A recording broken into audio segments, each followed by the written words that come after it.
Bande Matram, Namaste. Yoga means a change of consciousness. That is the topic of discussion for this morning.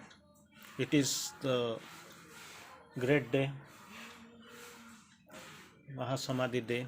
Mahaprayana Divas is gone, and you are going to celebrate this Mahasamadhi day. Mother's body is put to rest, final rest, of course, physical rest. Physical body's rest, but Sri Aurobindo and Mother beyond all imaginations, beyond all speculations, because they are supramental avatars. We are not here to provide any conclusion or any apprehension or any calculation on their existence, their reality, because everything goes beyond our imaginations. Mind can't simply utter nor sketch who really they are. Only thing is that what we can do our best is to measure what has been written by these great souls, supreme souls here. Only we are here to quote a couple of lines from them. So don't get hesitated, don't get bewildered, and don't get, of course, overwhelmed by the picturesque, the scenario, whatever been seen by us. That here we are going to talk over on the yoga. What really is means this integral yoga. We are not talking about the ordinarily. We are not going to define yoga, but thing is that here is we are in a position to define the integral yoga. What is this integral yoga? In say a change of consciousness, entire change of consciousness, absolute change of consciousness. Till now we are having one idea, fine idea. Everybody and each and every time they keep saying the same thing: union with the divine. We don't know really the divine represents, and what this union is meant, and how we are going to unify it. That idea is totally lacking from with us. But the thing is that we recite the word again and again, union with the divine. That is a great phrase, great definition of the yoga. Fine, we do understand. But so far this integral yoga is concerned, it has to, that's absolute change of consciousness is required. That is what is seen. Yoga means a change of consciousness. Then Sri Aurobindo quotes, what is the change of consciousness? How can we change the consciousness? A mere mental activity will not bring the change of consciousness. Mere mental activity will not bring a change of consciousness. It can only bring a change of mind. So never stay in the mind for longer. Don't think anything with mind. That will never be helpful at all. That you must take care of. It is a great thing, great signal from Sri Aurobindo. If you feel I will be elevated in the mind, this mental change, it is not absolutely, we are not going to accomplish this integral yoga that is pursued and guided by Sri Aurobindo and Mother. So again, I will try to quote you. Yoga means a change of consciousness. A mere mental activity will not bring a change of consciousness. If you are staying in mind, applying your mind, living in mind, moving by mind, and of course following your mind, this will not bring a complete change of consciousness. And this mind, at best, what it can do, it can only bring a change of mind. And the mind has absolutely no say there. It has to be not only the elevation, it has to be transformed. So that is the problem with it is the real thing. Real thing is here only. It lies here. Entire absolute change of consciousness. This is not the mental activity. Again, Sri Aurobindo quotes, it is only by a change, not mere an adjustment. Okay, we'll go and have some adjustment. Sri Aurobindo quotes, it is nothing like this.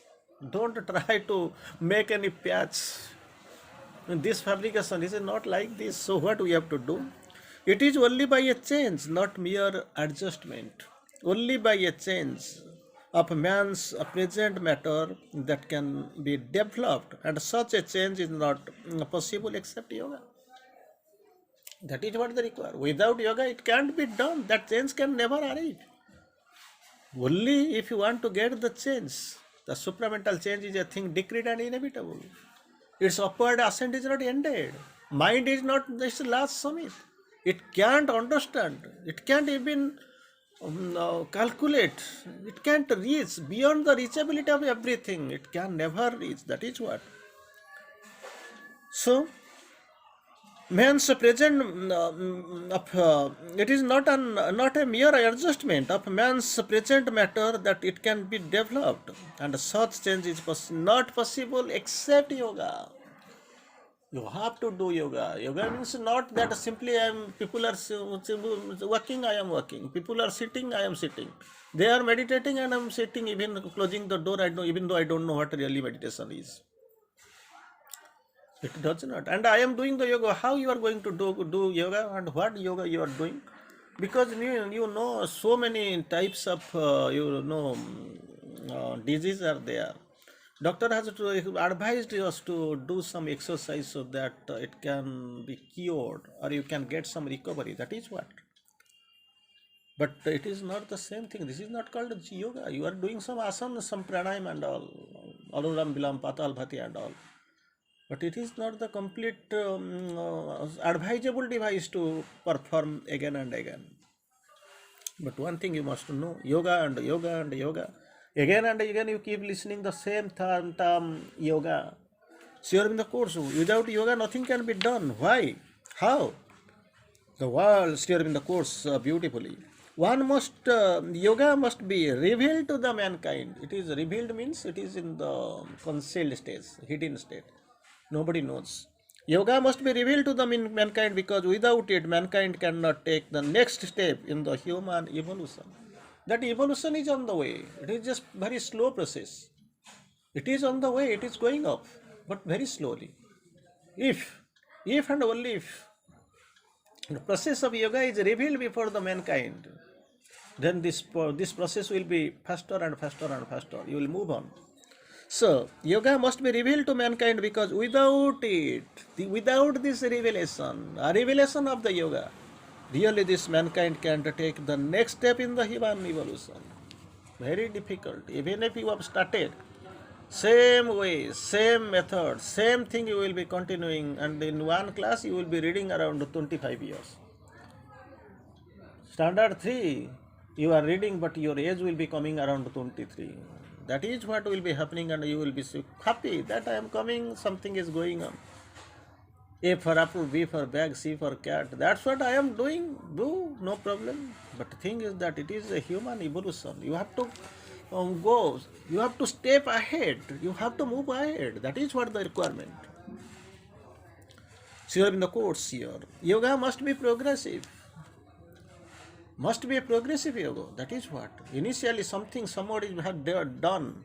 Jnana yoga, karma yoga, bhakti yoga, so many ways they have done. Now you can't say that these are all wrongs, because integral yoga includes anything and goes far, far, far ahead. So everything has been included in this integral yoga you have known. All yoga in its nature a new birth. Some problem arose. Some deviation was found. Some contrary meanings, contrariety were seen. That was the problem here. And here, all yoga in its nature a new birth, new birth, new birth. You have to accept, you have to welcome, you have to see.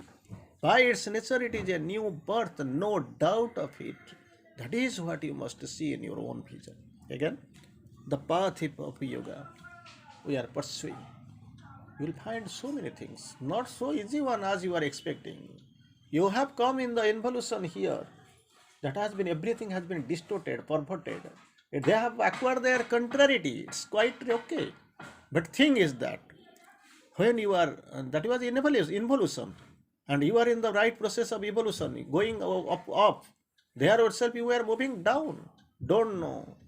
It's long back things have happened. Nobody can accurately say how and when it started. But in the evolution, even we have forgotten what really had happened yesterday.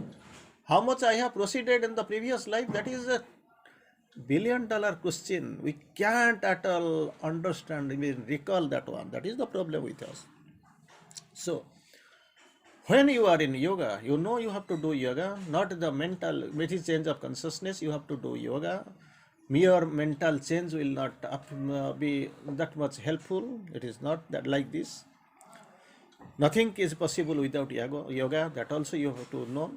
Not it must be revealed to the mankind so that next step this human at large can take in the process of evolution. That is fine. But it is not the easy path as you are expecting. The path of yoga is always beset with inner and outer difficulties. Difficulties are there. Outer difficulties you can face so many ways. You can find the difficulties are there. But here this yoga actually it is beset with inner and outer difficulties. Inner and outer difficulties. Everything is beset with. Then how shall we overcome? Mother Course explains. You can find the ice block of the situation will fall upon you if you are pursuing. Second, you will find alone in the abyss here in the course. Demons are furious. Gods are unwilling above. That also scenario we can find. Mother course. That ice block of the circumstances and it will be falling upon you. First stage. Second, you can find.